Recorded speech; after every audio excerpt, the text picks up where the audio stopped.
Well, to debate this, I'm joined now by Ewol Allo. He's a human rights expert and law lecturer at Kiel University. He also nominated Prime Minister Abiy Ahmed for the prize. In Norway's capital, we're joined by Henrik Urdal. He's the director of the Peace Research Institute, Oslo. And from Charlottesville in the U.S. state of Virginia is David Swanson. He's the director of World Beyond War, a movement aiming to end global conflict. Good to have you all on the program. Ewol Allo, let's start with you. I know you support Abiy Ahmed. I know you nominated him. In the context of everybody else who was supposedly in the running, do you think that he was overwhelmingly the most deserving? I think so. I think this is somebody who came out of nowhere, essentially, transformed the Ethiopian political landscape, a very, a country with a very long history, very fractious, very volatile political environment. He changed Ethiopia for the better. He also played such a decisive role in terms of transforming the landscape in the Horn of Africa, particularly in terms of advancing the agenda of peace. So certainly, yes, he is the most deserving candidate. Henrik Urdal, does the man deserve the medal? Well, absolutely. I think this was a very well-received prize all over the world, basically, both in Ethiopia and regionally and globally as well. I think he has been clearly one of the front runners this year. The only question that has been raised is whether it's still too early. But I think the Nobel Committee made a very bold move to give him the prize now, which of course also means that there is a great expectation that he is meeting all the expectations that he has created. David Swanson, is it hard to argue with all the reasons given for Abiy Ahmed getting the prize? Well, he's certainly more deserving than virtually any other president, the president of the United States or Turkey or anywhere else. He's, it's not as good a prize as ICANN was 2 years ago, the campaign to abolish nuclear weapons. The prize was set up to fund peace activism for the abolition of war. I don't know that he needs that funding, but as a president, a prime minister who's come in and conceded territory at risk to himself, has survived an assassination attempt, has made peace something bold and courageous rather than war, he is certainly a far better choice than we might have seen. Yeah, well, with the Nobel Peace Prize, controversy is rarely far away. And when you look at some of the previous winners, it's easy to understand why. Barack Obama had only been the US president for 9 months when he picked up the prestigious accolade. And this year's Literature Prize went to Austrian author Peter Handke, an apologist for accused war criminal Slobodan Milosevic. So is this what was originally envisaged when the award was first set up a century ago? Adam Pletz takes a look. Gentlemen, I'll come back to you in a second.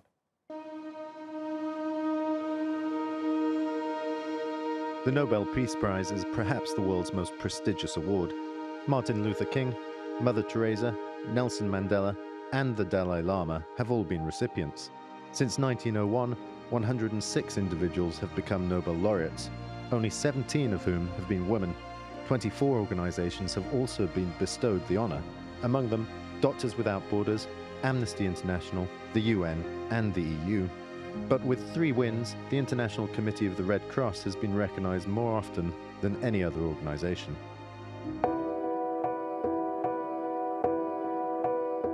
Swedish industrialist Alfred Nobel bequeathed his vast fortune to set up the Nobel Prizes, which were first awarded in 1901. If it's ironic that Nobel became rich through the invention of dynamite and weapons sales, then it's perhaps fitting that the prize that bears his name has had its fair share of controversy. When US Secretary of State Henry Kissinger won in 1973, the New York Times suggested he was the Nobel War Laureate. Other awards have been premature at best. Yasser Arafat, Yitzhak Rabin, and Shimon Peres never saw a settlement to the Israeli-Palestinian conflict.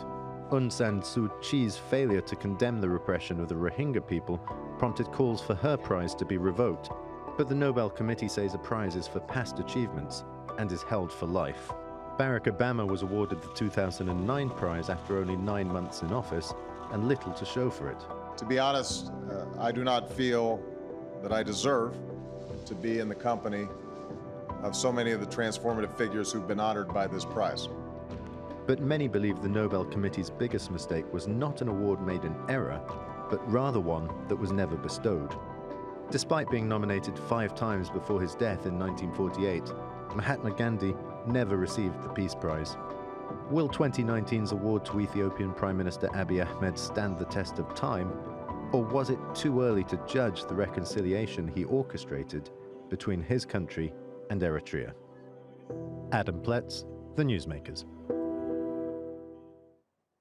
Let's go back to our panel now. Henrik Urda, lots of questions about it. Is this maybe just a nice story we tell ourselves and we award these medals and we talk about peace? And yes, there are other facets to the Nobel Prize for literature and different scientific endeavors and so on. But does it really make a difference, especially when it comes to the Peace Prize? Because the track record doesn't seem to suggest that. Well, I think I don't quite entirely agree with that. I think there are some cases where the prize has definitely been instrumental in making a difference in processes, and I think this year's prize is going to be measured along the same lines. I think the prize in 2016 to Santos really made it possible for Santos to push ahead with the peace agreement with FARC in Colombia. And I think it probably meant a difference in terms of making sure that process didn't derail. Whether this prize is going to stand the time as well as some of the other prizes is still unclear. I think it's quite clear that Abiy Ahmed needs to deliver on internal developments. He needs to deliver on democratization. He needs to deliver on developments in the region. And there's a lot of pressure on him, but this prize also means that he will get the international support for these processes. And I think that it is possible that he can actually deliver on these promises. Okay, fair enough. But then again, while it might be great for Juan Manuel Santos' CV to have the Nobel Peace Prize, the situation on the ground right now in Colombia suggests that that peace could unravel, and his successor is a president who doesn't like the FARC very much and doesn't like the peace deal, right? So again, it's almost as if to say, well, Santos did his best, but will it actually be sustainable? We don't know. Do you accept that, Henrik?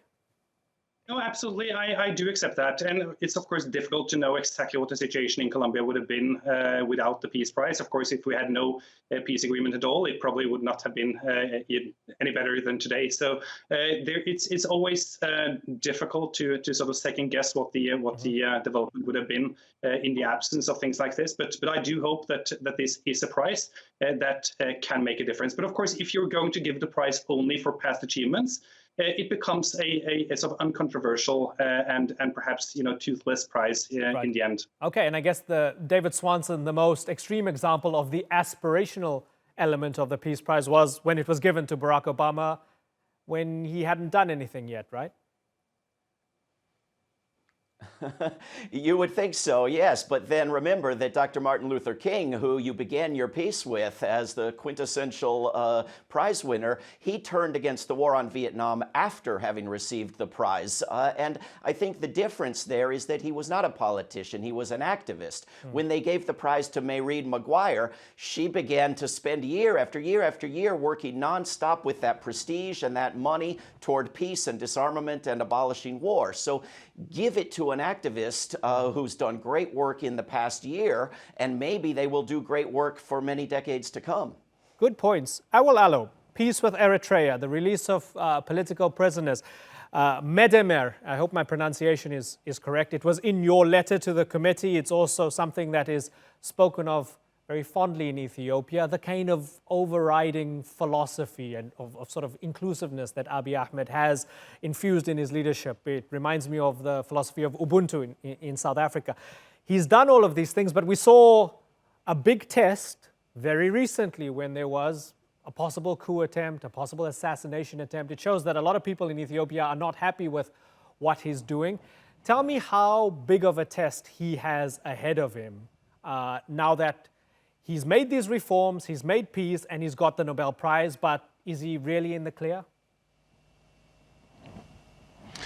I think there are two really distinct issues here. One is Ethiopia itself and the transitional process that he is leading in Ethiopia. And I think it's important to understand just how complex the Ethiopian state is. It is an empire that consists of something in the area of 80 different nations, nationalities, and people held together by force, all of whom have very different claims, very different experiences, and very different visions of the future. In order for Abiy Ahmed or any single individual to bring together all those different views and different perspectives in a context of democratization where everybody is now allowed to say whatever they want and make whatever claims they wish, is going to be very difficult. And I think the challenges that Ethiopia is going through, particularly in terms of maintaining law and order, a huge number of people that are displaced, although they are now resettled again, that is very much, I think, part of the broader package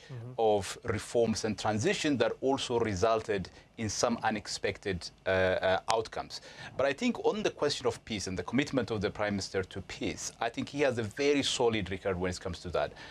The fact that he took some serious personal risks in terms of changing the political landscape in Ethiopia, opening up the political process, pardoning political prisoners and allowing those who were designated as terrorist organizations to come back and participate in democratic politics. Those are all risks that he took for peace. But most importantly, I think what he is doing at the regional level in terms of kind of changing the image of the Horn of Africa, which is seen as kind of highly volatile region.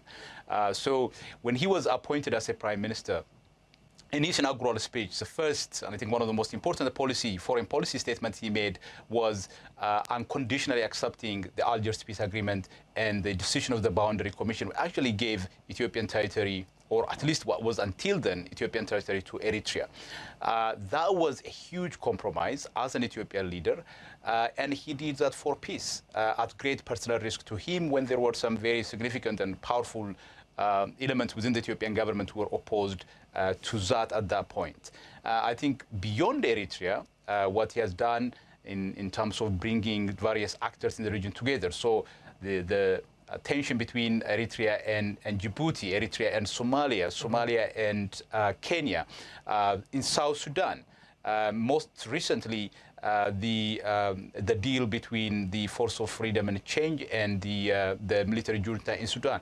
I think that tells you that this is somebody that is absolutely committed to agenda of peace, right, and also determined to push it through even when it means some personal risks to him. And he's had immaculate credentials. I wonder, Henrik, do they think politically in the committee? So, for example, in a time when perhaps the committee is thinking a top priority is extremism in a place like Pakistan and Afghanistan, we give it to someone brave like Malala. At a time when we want to, North Korea is threatening nuclear weapons, we give it to the disarmament committee, those scientists and so on. Are they thinking that the lesson from Abiy Ahmed is that maybe the Israelis and Palestinians, maybe the Indians and Pakistanis and others can learn something from this man, and that's the top priority? Do they think politically and strategically like that? No, absolutely. The committee is certainly attuned to these issues, and I think what the committee is trying to say here also more broadly is to put the past behind you and move on and make sure that you're taking the first step and being willing to risk something in order to create peace, and that's a very strong and powerful message that they're sending in this case. And with that in mind, David Swanson, realistically speaking, if you were on opposite sides of a conflict elsewhere in the world and you see someone like Abiy Ahmed get the Peace Prize, do you think, maybe I want some of that, maybe I'll extend the olive branch to my enemy? Well, one certainly hopes so, and I certainly hope that a message reaches Western governments, where that prize to ICANN 2 years ago was not just a message to North Korea. It was for a group that was working against the desires of Western governments, which is very unusual for the Nobel Peace Prize. And here, I would love the message to be received in Washington and other Western capitals. Stop selling weapons to countries waging wars in the name of democracy and start giving actual humanitarian aid with no strings attached to places that are actually acting out democratically and for peace. I would much rather see U.S. dollars and European dollars going to a place like Ethiopia for the cause of peace and democracy, rather than more and more weapons for the rest of that region and the Middle East, in the name of democracy, which nobody takes seriously. Okay, very finally, Ewal Alo, let's sort of put aside the analytical hat for a moment. How proud are you? I'm very, very proud as an Ethiopian and also as an African. And I think in order for an African statesman, a very young, dynamic individual, to come out of nowhere, change the political fortune in his country, and also change the image of a region. And I think that is a very proud moment for us as Ethiopians, but also as Africans. As you know, while people within their own corner, within their own specific regions and towns, they could have differences on all sorts of little details and policy issues. But I think there is also a bigger picture here in terms of how these recognitions are awarded to people in different parts of the world. This used to be a highly Eurocentric award. I think the fact that it is progressively moving towards also recognizing other people in other cultures, I think that is a very important move on the part of the committee. I, as an Ethiopian, feel very proud and happy. Right. And Hendrik Oordal, to those naysayers and cynics and critics, I'm one of them, right, who feel that maybe the prize is not fully fit for purpose because a lot of our idols who have received the prize in the past have broken our hearts, have let us down. There's still hope because of what? Well, there's always a risk involved in giving the prize to a state leader, but Abiy Ahmed has been installing a lot of enthusiasm, not only in its own country, but in the whole region. You see that also in the reactions from neighboring prime ministers and state leaders, both in Kenya and in Somalia. So there is strong belief in the agenda that Abiy Ahmed is representing, and if he's able to pull it off, it can have huge implications, huge positive implications for the whole of East Africa. So this is a reason for rejoice. Okay, well, it was a prize created by the inventor of dynamite, as was mentioned by Adam Pletz, perhaps to do some conscience cleansing, if you like. But nevertheless, here we are, it's 2019, and we're still debating the values and the merits, and it's still, if you looked at Abiy Ahmed's response as well from his office, a lot of pride and a lot of dignity in that response. Very gracious in receiving it. Let's hope that Ethiopia moves on to even better things. Gentlemen, it's been a pleasure talking to all of you. Hendrik Oordal, Ewol Allo, and David Swanson, thanks for joining us here on the Newsmakers.